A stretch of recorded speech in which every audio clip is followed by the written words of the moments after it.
يا حواري الخلود قد أتاك الشهيد فافرش الأرض وردا وامنحيه السعود قد أتاك أبيا.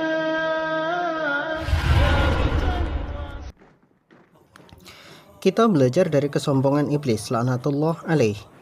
Kekafiran iblis bukan karena dia menyembah kepada selain Allah, bukan tidak mau beribadah kepada Allah, tetapi kekafiran iblis itu karena sombongnya ia terhadap dirinya sendiri. Ia menganggap dirinya paling mulia dan paling layak untuk dimuliakan. Iblis adalah bangsa jin. Dalam sejarahnya, iblis dulu bernama Azazil. Ia adalah salah satu hamba Allah paling soleh dan paling baik yang pernah ada pada saat itu. Ia beribadah kepada Allah Subhanahu wa Ta'ala ribuan tahun lamanya, hingga ia diberikan kemuliaan oleh Allah berupa kedudukan yang disejajarkan dengan para malaikat. Bahkan iblis pernah diberikan 600 sayap sebagaimana Jibril punya 600 sayap. Dia juga pernah memimpin malaikat yang ada di langit untuk sebuah tugas besar berupa perang membasmi kedzaliman bangsa jin yang saat itu adalah pengelola bumi sebelum manusia. Jika melihat jasa iblis, bahkan ia adalah jin yang tidak ada lagi jin seperti dia pada saat itu, bisa memiliki kedudukan tinggi di sisi Allah. Bahkan Azazil saat itu pernah bahkan sering bertakalum secara langsung atau bercakap dengan Allah secara langsung, Tuhan semesta alam. Bukan sekali atau dua kali, tetapi sering sesuai dengan perintah Allah kepadanya.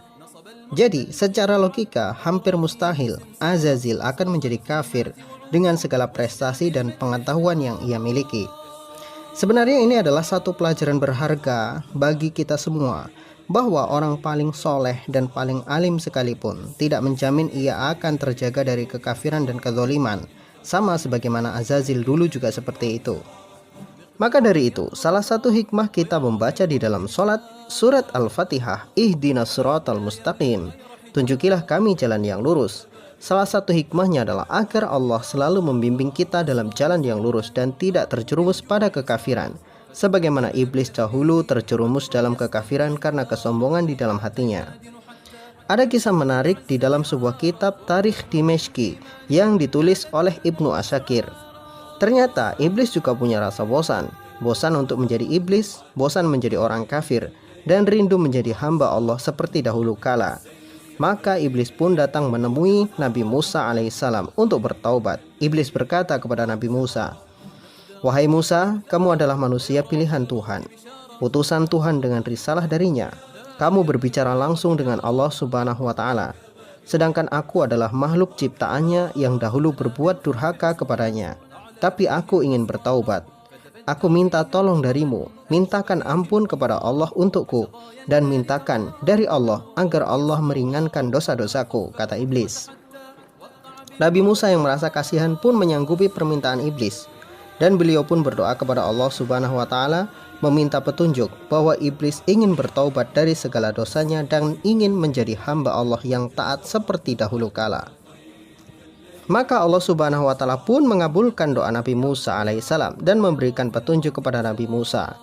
Keesokan harinya iblis menemui Nabi Musa untuk bertanya tentang permintaannya. Nabi Musa pun menjawab, "Wahai iblis, Allah bersedia mengampuni dirimu dan menerima taubatmu, tetapi Allah mempunyai persyaratan untukmu. Apakah kamu sanggup dengan itu?" Mendengar perkataan Nabi Musa alaihissalam, iblis pun bergembira. "Katakan, apa syaratnya? Aku pasti akan melakukannya," tanya iblis dengan bersemangat.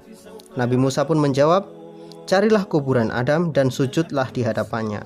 Mendengar syarat itu, iblis berubah wajah dan langsung marah. "Tidak mungkin aku melakukan itu.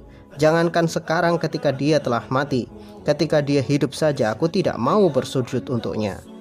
Pada akhirnya iblis pun menolak syarat itu, dan dia sangat marah dengan apa yang disampaikan oleh Nabi Musa. Tapi iblis sangat menghormati Nabi Musa karena Nabi Musa telah menyampaikan keinginannya kepada Allah Subhanahu wa Ta'ala.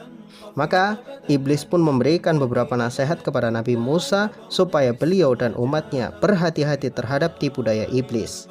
Di situ iblis sampaikan bahwa iblis akan datang kepada manusia pada 3 waktu. yaitu saat manusia marah. Di saat itu iblis akan membisikkan kejahatan di hati manusia. Iblis akan menguasai pandangan manusia dan masuk melalui darah manusia.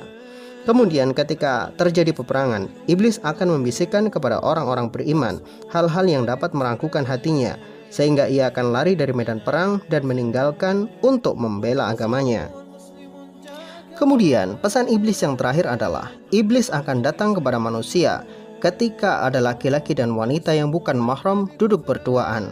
Maka iblis akan menjadi yang ketiga untuk membuat laki-laki dan wanita itu berzina. Inilah kisah yang bisa menjadi satu pelajaran besar bagi kita, bahwa sampai kapanpun seseorang tidak akan mendapatkan hidayah sampai dia membuang rasa sombong di dalam hatinya. Maka jangan heran mengapa orang kafir menjadi semakin kafir, sebab kesombongan di hati orang kafir tersebut akan terus mendorongnya untuk menolak kebenaran.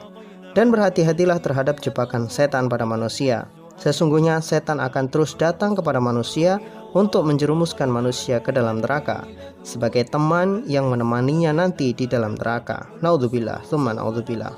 Wallahu a'lam bishawab. Semoga bermanfaat.